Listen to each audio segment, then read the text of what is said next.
Hello. So last lecture आपने देख लिया होगा which was introduction to pronominal verbs, और उसमें हमने बात की थी कि व्हाट आर रिफ्लेक्सिव वर्ब्स। ठीक है, लेकिन आज के लेक्चर में हम बात करेंगे व्हाट आर रेसिप्रोकल वर्ब्स। लेकिन उससे पहले थोड़ा सा ना रिफ्लेक्सिव वर्ब्स को अप्लाई करके एग्जाम्पल्स में देख के हम थोड़ा सा समझ लेते हैं और देख लेते हैं, कंटेक्स्ट अच्छे से बिल्डअप कर लेते हैं कि ये कैसे यूज होते हैं। And after we revise then we will move on to the reciprocal verbs. तो जो अभी आप स्क्रीन पे देख पा रहे हो, आप 5 एग्जाम्पल्स देख पा रहे हो, और इसके साथ साथ मैंने इन्फिनेटिव में रिफ्लेक्सिव वर्ब्स रखे हुए हैं। And you will have to note down and you will have to see कि ये कैसे यूज हो रहे हैं। And let's get started. तो सबसे पहली हमारी एग्जाम्पल है दोस्तों, नू स लेवे तो लमाता। अब स लेवे का मतलब क्या था, आप अगर मुझे बता सकते हैं? It is to get up, to get up. लेकिन अब हमारे पास नू है एज अ सब्जेक्ट प्रोनाउन, तो अगर मैं बोलूं we get up early every morning, that becomes, नू के बाद क्या आता है हमारा प्रोनोमिनल प्रोनाउन, क्या आता है नू के बाद? दैट रिपीट्स इटसेल्फ, दैट्स नू नू। ठीक है, तो एक और नू, नू नू, and then this gets conjugated according to how it should be. ठीक है, nous nous levons tôt le matin, we get up early every morning. ठीक है, और ये प्रेजेंट में है। अब इसका मतलब है to dress up, I dress up after the bath, après la douche। अब यहां पे ये प्रोनोमिनल प्रोनाउन किस में चेंज होगा? S apostrophe according to je, that changes to M apostrophe, और अब बी कॉन्जुगेट होगा अकॉर्डिंग टू ज, सो दैट बिकम्स ज m'habille après la douche, I dress myself up after the bath। The third one is se doucher। अब ये se doucher खुद में भी एक रिफ्लेक्सिव इन्फिनेटिव प्रोनोमिनल है। ठीक है, इसका मतलब होता है टू बाथ। ठीक है, टू बाथ वन सेल्फ। लेकिन अगर मैं बोलूं you bath regularly, do you bath regularly, तो ट्यू के साथ क्या आ जाएगा हमारा? स कन्वर्ट हो जाएगा त में, ट्यू ते दूश रेगुलियरमेंट। ठीक है, डू यू बाथ रेगुलरली, ट्यू ते दूश रेगुलियरमेंट। ठीक है, बड़ा वियर्ड क्वेश्चन है बट एनीवे। ठीक है, so that's how this will be used. फिर हमारे पास आता है एल, प्लूरल थर्ड पर्सन एल। एल के साथ स किस में कन्वर्ट होगा? अगर आपको याद है, that's remains the same, L स।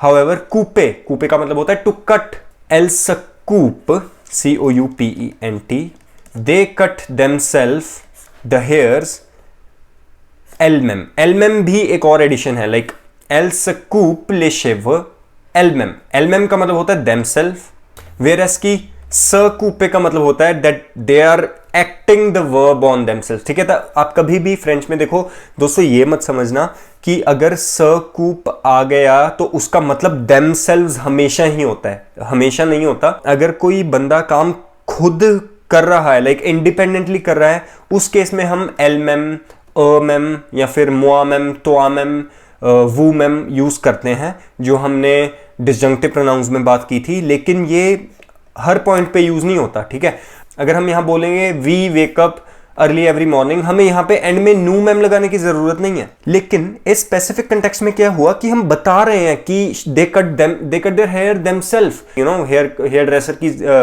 उनको जरूरत नहीं है, they like to do it themselves. तो इस केस में हम पीछे स्पेसिफाई कर देते हैं व्हाइल एडिंग एल मैम। ठीक है, now next one is the question, वू के साथ हम ये स लावे वाला कॉन्जुगेट करेंगे, ले माँ avant de manger। अब हम क्वेश्चन बनाएंगे, do you wash your hands before eating.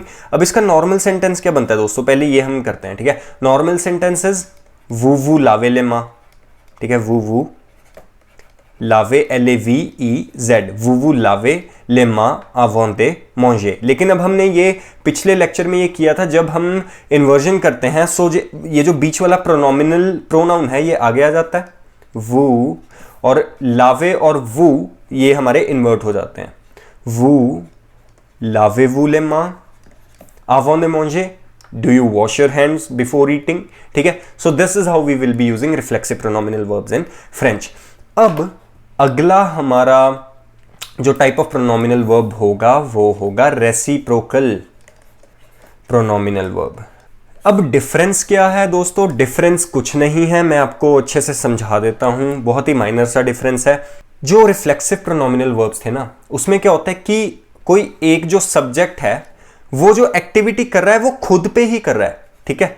For example je me brosse les dents, ये रिफ्लेक्सिव प्रोनोमिनल है ना, je me brosse les dents, मतलब कि मैं खुद के दांत साफ कर रहा हूं, like I am brushing my teeth, ठीक है। अगर मैं बोलूं नूनू भोसों ले दो, ठीक है, नूनू भोसों ले दो, तो इसका मतलब ये नहीं है कि हम एक दूसरे के दांत साफ कर रहे हैं, ठीक है। That doesn't mean like that, that still means कि we brush teeth in the morning, मतलब कि हम अपने अपने दांत साफ करते हैं, you know, like it's just like a habit कि we brush our teeth. So that is reflexive, that is reflexive जो हमने किया पिछले लेक्चर में, जो हमने किया, जिसकी एग्जांपल्स हमने की।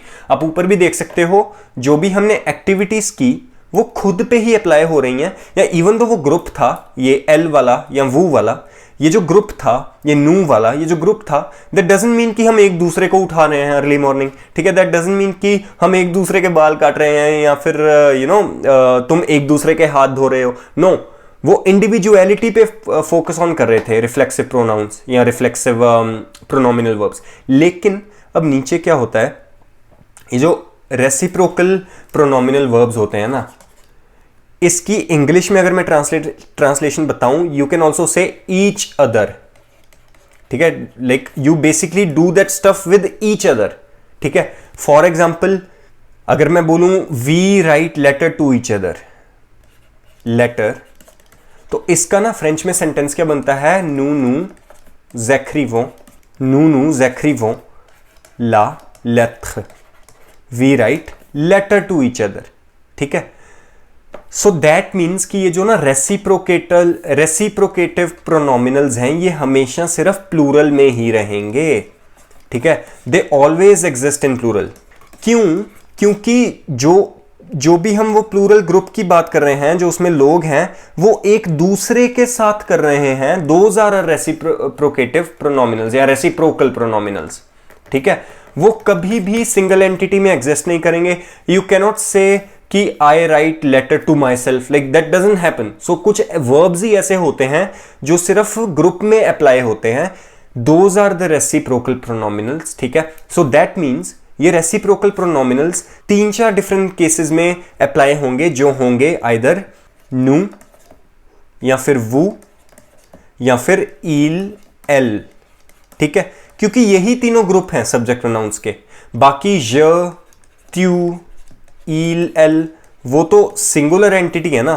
हो सकता है, that's a different issue, that's like informal group. But when we talk about what subject pronouns to conjugate, reciprocative pronominal सिर्फ इन्हीं 3 सब्जेक्ट प्रोनाउंस के साथ कॉन्जुगेट होते हैं। फॉर एग्जांपल जो मैंने अभी एग्जांपल ली, नूनू जैक्रिवों ला लेट्र, ठीक है। आप ये नहीं कह सकते कि जमैक्री ला लेट्र, मतलब आप खुद को लेटर तो भेजोगे नहीं, तो ये वर्ब भी आप पे अप्लाई नहीं करेगा।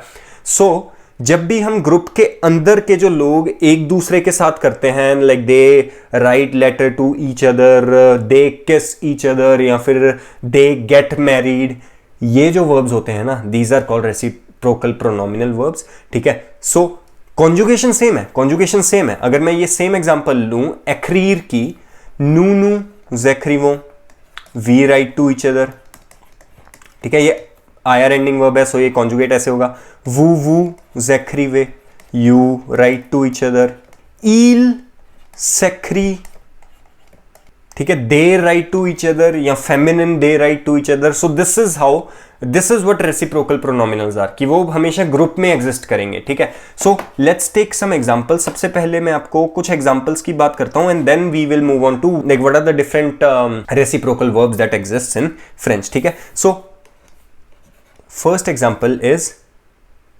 il, j'aime beaucoup, जिसका प्रोनोमिनल वर्ब था सेमे, ठीक है, टू लव वन सेल्फ।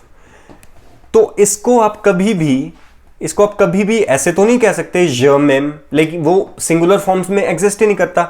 जो लव होता है that always happens between at least 2 entities, ठीक है। सो il s'aime beaucoup means they love each other. Again जैसे मैंने स्टार्टिंग के लेक्चर में बोला था कि बदला कुछ नहीं, रूल्स कोई नहीं बदले, ठीक है। रिफ्लेक्सिव और रेसिप्रोकल में रूल्स नहीं बदलते, कॉन्जुगेशंस वही होती हैं। The only thing that changes is कि उसके एप्लीकेशन, उस वर्ब्स के एप्लीकेशन कैसे होते हैं, only that thing changes. So that means कि आपको ज़्यादा स्ट्रेस ऑन करने की ज़रूरत नहीं है कि ये रेसिप्रोकल है या रिफ्लेक्सिव है, as long as you know the concept कि हाँ ये जस्ट एग्जिस्ट करते हैं, that should be fine enough. और आपको बस ये पता होना चाहिए कि there are certain verbs which just cannot happen with singular entities, ठीक है, जो सिंगुलर सब्जेक्ट प्रोनाउंस के साथ एक्ट नहीं कर सकते, ठीक है। सो ils aim beaucoup, that means they love each other a lot. We speak to each other every day. nous, अब to speak क्या होता है, पागले, लेकिन अगर उसको हमने रेसिप्रोकल बनाना है तो उसके आगे हम nous ऐड कर सकते हैं, nous पागलों, tous les jours we speak to each other every day. मैं आपको एक और चीज बता देना चाहता हूं दोस्तों, जो रेसिप्रोकल वर्ब्स होते हैं ना, जरूरी नहीं है कि ये स फॉर्म में ही एग्जिस्ट करें। लाइक जो मैंने यहां पे एग्जांपल ली पागले, या फिर पीछे एग्जांपल ली थी एखरीर, या फिर एक और एग्जांपल ली थी ए में, ये वर्ब खुद में विदाउट प्रोनोमिनल भी एग्जिस्ट करते हैं, ठीक है। लाइक ज पागल फ्रांसे, ये तो हम वैसे भी बोल सकते हैं, जेखरी ला लेत्र, जेम ला पिज्जा, ये तो हम ऐसे भी बोलते हैं, लेकिन वो कब बोलते हैं, जब वो किसी ऑब्जेक्ट पे एक्ट कर रहे होते हैं, राइट तो उस केस में स यूज नहीं होता। लेकिन जब हम किसी ग्रुप के बीच में, like they talk to each other, they write each other, they love each other, जब हम उस केस में यूज करते हैं इन वर्ब्स को, या कोई भी जो आगे आने वाले वर्ब्स की जब मैं एग्जांपल दूंगा उसमें हम आगे स ऐड करके इसको प्रोनोमिनल वर्ब बना देते हैं, ठीक है। और ये प्रोनोमिनल वर्ब अकॉर्डिंग टू नू, वू और il, l, it can get conjugated. That's all that you need to know about reciprocal verbs.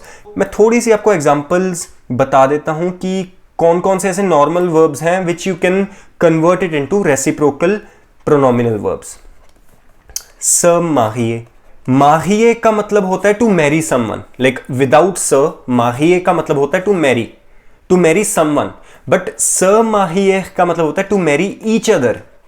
ठीक है, दोनों में फर्क है, ठीक है, टू मैरी ईच अदर, ठीक है। अगर मैं बोलूं कि they marry each other, that will be ils se marient, ठीक है। अगर मैं बोलूं you are getting married to each other, vous mariez, okay. So this is how this will get conjugated. Next one is आर embrasser, which means to kiss. embrasser means to kiss, but अगर आपने बोलना है to kiss each other, that becomes s'embarrasser, to kiss each other. Example, you kiss each other, that becomes vous embrasser, SSEZ, okay. Then we have another verb, écrire. To write something is écrire, but to write to each other is s'écrire, ठीक है। to write to each other, अगर मैं बोलूं we write to each other, ठीक है, that will be nous écrivons. Another example, retrouver. retrouver का मतलब होता है कि to find someone in terms of कि उसको मिलना, ठीक है। लाइक टू सी समवन, कि अगर मैं कहीं किसी को पिकअप करने जा रहा हूं और अगर मैं उसको मिल जाऊं तो मैं बोलूंगा je retrouve Alex, कि I found him, like in terms of like कि हाँ वो मुझे मिल गया, अब उसको उठा के घर आना है। se retrouver मतलब कि टू मीट ईच अदर, ठीक है, टू मीट ईच अदर। अब voir का मतलब होता है हमारा टू सी, ठीक है, टू सी समथिंग, लेकिन सर्ववार का मतलब होगा टू सी ईच अदर, ठीक है, which is like usually used in dating, ठीक है, टू सी ईच अदर। तो अब ये थोड़ा रोमांटिक साइड पे अब चीजें जाएंगी। सो सर्ववार का मतलब टू सी ईच अदर। और अब आपको अगर कॉल करना है between each other, that will B स टेलीफोने, ठीक है, स टेलीफोने। अगर मैं बोलूं je téléphone Amélie, मतलब कि आई कॉल Amélie, बट अगर मैं बोलूं कि we call each other, that will be nous telephono. To call is in to phone call, ठीक है। एक होता है appeler, that is to call by mouth, but this is to call by phone. Then we have quitter. quitter means to quit, but se quitter means to quit each other, मतलब कि you know to be apart from each other, मतलब कि एक दूसरे को छोड़ देना। se quitter, to leave each other. अब बहुत टेलीफोन कर लिए, बहुत देख लिया एक दूसरे को, now let's quit. So that's what it is, ठीक है। डिस्प्यूट या किसी से झगड़ा करना, ठीक है, झगड़ा करना इज नॉर्मल डिस्प्यूट, ठीक है, इंग्लिश में आपको ये समझ आ जाएगा। लेकिन एक दूसरे से झगड़ा करना, to dispute with each other is स डिस्प्यूटे, सो इसको भी आप कॉन्जुगेट कर दोगे, ठीक है। टू हेट समथिंग इज डिटेस्टे, to hate each other is स दितस्ते, ठीक है। और इसी की एक और एग्जांपल हमने की थी जो मैं फिर से दे देता हूँ, टू लव समथिंग इज एमे, ठीक है। To love each other is सेमे, ठीक है। Whereas to like something is आदोहे, to like each other is सादोहे, to love each other is सेमे, so that's how you can conjugate it. एक और rencontrer, ठीक है। To see someone, to see as in to meet someone is rencontrer, लेकिन to meet each other, to see each other is se rencontrer, ठीक है। तो अगर मैं बोलूं कि we meet each other every day, that can also be said as on se rencontre, ठीक है। तो इसमें on यूज हो सकता है when you talk about nous in informal setting, ठीक है। on se rencontre tous les jours, or you can also say nous rencontrons tous les jours, ठीक है। So this is how our reciprocal pronominal verbs differ from reflexive. देखो it's not like कि difference है, ये एक just अलग category of verbs है जो यूज होती है to tell something about that happens between two different people, ठीक है। ये वर्ब्स ही ऐसे हैं जो सिर्फ एक एंटिटी पे अप्लाई नहीं कर सकते। इट्स नॉट लाइक कि ये कंसेप्ट डिफरेंट है, रिफ्लेक्सिव और रेसिप्रोकल कंसेप्ट्स डिफरेंट नहीं है, ये सिर्फ सेट ऑफ वर्ब्स हैं। रेसिप्रोकल वर्ब्स एक सेट ऑफ वर्ब्स हैं जो बिटवीन दो लोग ही हो सकते हैं। व्हेन यू से नूनू भोसों ले दो, आप किसी और के दांत नहीं ब्रश कर रहे, आप खुद के ही कर रहे हो, लेकिन जस्ट एज अ ग्रुप बता रहे हो कि we brush our teeth at 8 o'clock in the morning. Whereas कि जब आप कोई रेसिप्रोकल वर्ब की बात कर रहे हो, फॉर एग्जाम्पल नूनू जेमो, तो आप खुद में प्यार नहीं कर रहे, you are loving each other, like we love each other, नूनू जेमो। So this is a reciprocal pronominal verb. बहुत लोग इसमें, बहुत स्टूडेंट्स इसमें कंफ्यूज हो जाते हैं कि ये डिफरेंस एग्जिस्ट क्यों करता है, लेकिन rather than looking it as a different set of pronominal verb, you can just look it as a कि उसके यूज क्या हैं, जिससे आपको confusion बिल्कुल नहीं होगी, ठीक है। So again, if you have any questions, you can ask me whenever you feel like, and I will see you in the next lecture, जिसमें हम बात करेंगे passive और subjective pronominals, and I'll see you in the next lecture.